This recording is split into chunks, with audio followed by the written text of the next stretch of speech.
तो अब हम पढ़ेंगे कुछ इम्पॉर्टेंट फॉर्मूले जो आपके क्वेश्चंस निकालने में आपको हेल्प करेंगे। बट उससे पहले मैं आपको ये भी बता दूं कि इनके ऑल्टरनेट भी हैं, मैं आपको वो भी सिखाऊंगा एंड इनकी एग्जांपल्स भी आपको करवाऊंगा। पर पहले हम फॉर्मूला सीखते हैं कैसे बना, क्या कहानी है इनकी। अब मान लो आपके पास दो सेट है, बड़ा सिंपल लॉजिक। वेन डायग्राम का दोबारा हम रिपीट करते हैं।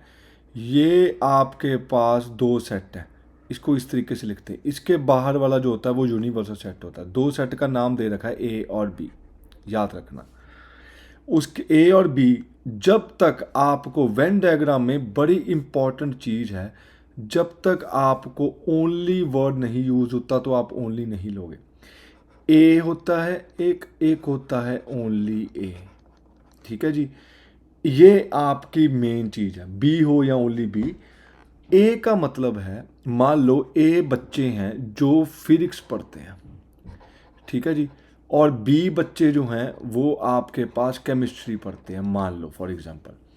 जब फिजिक्स जो ए पढ़ते हैं, उसने ये नहीं कहा कि फिजिक्स पढ़ने वाले बच्चे जो हैं वो केमिस्ट्री नहीं पढ़ सकते। तो इसका मतलब ये है कि ये जो फिजिक्स, इसमें ए में फिजिक्स और केमिस्ट्री दोनों पढ़ने वाले बच्चे हैं, बट हमने एक उनमें से वो निकाला जो फिजिक्स भी पढ़ते हैं। ओनली ए का मतलब जो ओनली फिजिक्स पढ़ते हैं, ओनली फिजिक्स पढ़ते हैं। ओनली अब आ गया, अब इसमें वो बच्चे नहीं आएंगे जो केमिस्ट्री भी पढ़ते हैं। अब इसको थोड़ा वेन डायग्राम की तरफ देखते हैं, ठीक है जी। अगर आपको समझ नहीं लगा तो आप थोड़ा रिवाइंड कर लीजिए, आपको समझ लग जाएगा।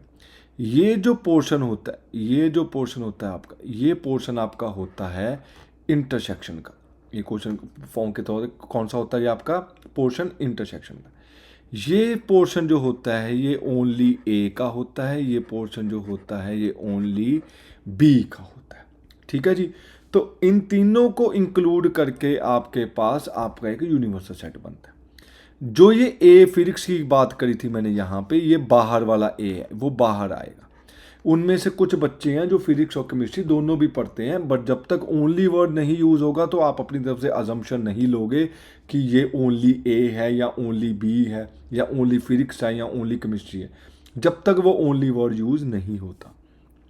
अब आ जाओ, फॉर्मूला क्या कहता है। अब A union B, A union B क्या है, A union B, A union B को लोग बच्चे कहते हैं कि सर हम ए प्लस बी लिख दें। जी नहीं, ऐसा नहीं होता है।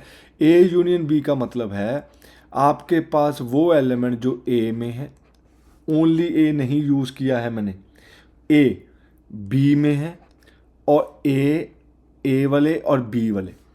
यूनियन का मतलब क्या है, और एक फॉर्मूला समझाऊंगा अच्छे से, बाकी आपको अपने समझ लग जाएंगे। और या तो वो फिजिक्स पढ़ते हैं या वो केमिस्ट्री पढ़ते हैं, मतलब या अकेली वो फिजिक्स पढ़ते हैं या अकेली वो केमिस्ट्री पढ़ते हैं। तो इसका मतलब क्या है, number of elements of A, number of elements of B. अब ए में फिजिक्स केमिस्ट्री दोनों पढ़ने वाले हैं, बट हम डिनोट किसको करते हैं, फिजिक्स को, केमिस्ट्री आ गई।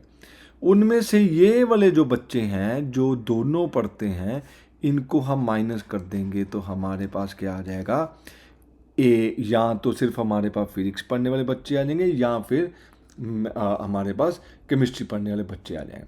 तो ये हमारा पहला फॉर्मूला बन जाएगा, n of A union B is equal to A और बी, मतलब इधर दे स्टडी फिजिक्स और दे स्टडी केमिस्ट्री। तो आपके पास ए यूनियन बी का अगर डिसजॉइंट सेट हो, डिसजॉइंट सेट का मतलब कि एक लड़का और लड़की है, दोनों ने शादी करनी थी, बट उनको दोनों एक दूसरे को पसंद नहीं आए, तो वो डिसजॉइंट सेट हो गया। दोनों में कुछ भी कॉमन नहीं है, उनके गुण जो है वो नहीं मिले हैं, इस वजह से आप ये कह सकते हो कि डिसजॉइंट सेट। डिसजॉइंट सेट का मतलब होता है, डिसजॉइंट का सेट का मतलब होता है ए इंटरसेक्शन बी की नल वैल्यू होती है, उसको हम क्या बोलते हैं, डिसजॉइंट सेट। ए माइनस बी, ए माइनस बी हमने पढ़ा था पहले भी। ए माइनस बी का मतलब होता है ओनली ए, बी माइनस ए का मतलब होता है ओनली बी। अब इसको बच्चों बड़े ध्यान से समझना, बड़ा सिंपल लॉजिक है। N of A minus B को मैंने क्या बोला, क्या लिखते हैं हम, only A. N of B minus A को हम क्या लिखते हैं, ओनली बी। जो पहले नंबर पे होगा वो ओनली होगा, क्योंकि कुछ भी कॉमन नहीं होगा। अगर आपको ये नहीं समझ आया तो आप पिछली वीडियोस देख सकते हैं, उसमें मैंने समझा रखा है कि ए माइनस बी और बी माइनस सी कैसे निकालते हैं। अब आप डायग्राम देखो, ध्यान से समझना इस चीज़ को। ये आपके पास एलिमेंट्स आ गए, ये यूनिवर्सल सेट आ गया, ये ए आ गया, ये बी आ गया, ये आपके पास इंटरसेक्शन आ गया, ए इंटरसेक्शन बी, ठीक है जी। ये आपके पास ओनली ए आ गया, ये आपके पास ओनली बी आ गया, ठीक है जी। अब आप एक लॉजिक सोच के देखो कि ओनली ए निकालना है। ओनली ए निकालने के लिए आपके पास क्या होगा? अगर हम ओनली ए मतलब ओनली फिजिक्स पढ़ने वाले बच्चे, ओनली फिजिक्स वाले पढ़ने वाले बच्चे हम कैसे निकाल लेंगे? अगर हम उनमें से केमिस्ट्री पढ़ने वाले बच्चे जो हैं और फिजिक्स पढ़ने वाले बच्चे जो दोनों सब्जेक्ट पढ़ते थे, उनको अगर हम साइड पे कर दें तो हमारे पास क्या बन जाएगा? हमारे पास बन जाएगा ओनली फिजिक्स। तो ओनली फिजिक्स का मतलब है फिजिक्स पढ़ने वाले बच्चों में से माइनस कर दो जो दोनों में कॉमन थे। यही मतलब होगा ना इसका। तो आपके छांटी हो जाएगी कि फिजिक्स पढ़ने वाले बच्चे, अब फिजिक्स पढ़ने वाले बच्चे जो सेट ए है, जिसको हमने जिसके आगे ए ओनली नहीं लगा हुआ है, उसके हिसाब से क्या है कि उसमें से कई बच्चे ऐसे भी हैं जो फिजिक्स तो पढ़ते ही पढ़ते हैं, साथ में केमिस्ट्री भी पढ़ते हैं। तो ओनली फिजिक्स वाले बच्चे कैसे निकालोगे? छांटी करोगे, कैसे करोगे? आप उनमें से कॉमन बच्चे निकाल दोगे जो फिजिक्स और केमिस्ट्री दोनों पढ़ते थे, वो फिजिक्स वाले। तो इसको अगर मैं मैथमेटिकली वेन डायग्राम टाइप इस तरीके से लिखूंगा तो ऐसे लिखा जाएगा, n of physics minus number of A physics intersection chemistry, मतलब दोनों में कॉमन वाले बच्चे माइनस कर देंगे। बड़ा इंपॉर्टेंट। उसके बाद अगर आप इसको इधर ले जाओगे तो आपके पास फिजिक्स पढ़ने वाले बच्चे आ जाएंगे। ये भी इंपॉर्टेंट फॉर्मूला पढ़ सकता है।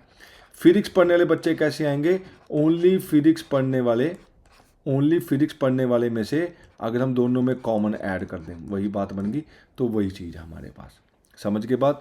उसी तरीके से A symmetric function of B, A symmetric function कह रहा हूँ, ए सिमेट्रिक बी का मतलब क्या है? वो एलिमेंट जो सिर्फ बिलोंग करते हैं आपके एग्जैक्टली वन ऑफ ए या बी में से, मतलब only A union only B, इन दोनों का यूनियन, ये सिमेट्रिक होता है।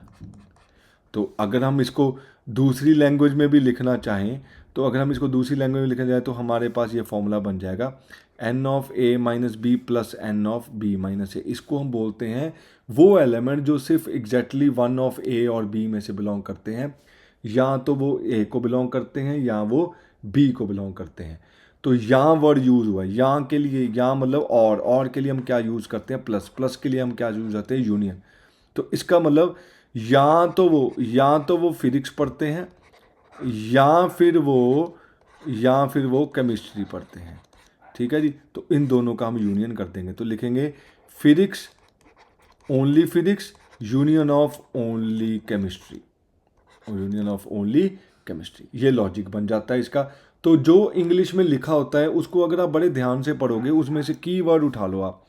पहले तो और वर्ड आ रहा है, और का मतलब क्या होता है? यूनियन। प्लस, प्रोबेबिलिटी में आपका प्लस ही वर्ड यूज होगा इसके लिए, आगे जाके पढ़ेंगे। बिलोंग टू एग्जैक्टली वन मतलब बिल्कुल एक ही जगह पे एक ही सेट को बिलोंग करेगा। एक का मतलब क्या है? यूनिक का मतलब क्या है? ओनली। तो ओनली ए का मतलब है कि आपके पास ओनली ए और ओनली बी, ओनली ए का मतलब हो गया आपके पास ए माइनस बी, और का मतलब हो गया यूनियन, बी माइनस ए हो गया आपका ओनली बी। तो इस तरीके से आपका ये फॉर्मूला बना हुआ है। डिपेंड करता है आपको इंग्लिश में वर्डिंग कौन सी दे रखी, इन सब की एग्जांपल्स करवाऊंगा आपको। ये सारे फॉर्मूले हम यूज़ करेंगे। मैक्सिमम मिनिमम वैल्यू भी कैसे निकलती है इंटरसेक्शन की, मैं आपको वो भी बताऊंगा।